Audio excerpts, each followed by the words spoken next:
श्याम रामचंद्र की जय। उमापति महादेव की जय। पवन सुत हनुमान की जय। गोस्वामी तुलसीदास की जय। वर्णानावर्त सिंहानां रसानां छन्दसामपि मंगलानां जयकारां वन्दे वाणी विनायकां भवानी शंकर वन्दे श्रद्धा विश्वासरूपिणा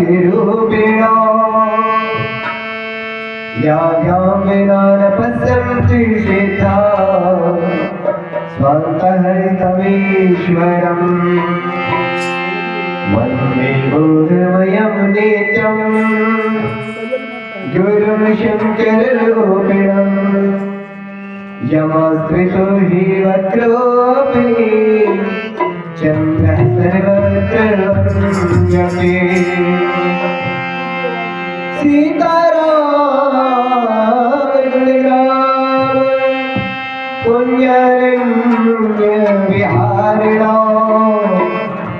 वन्दे विशुद्धविज्ञानं कवीश्वर कवीश्वरा। राम कथा के रसिक तो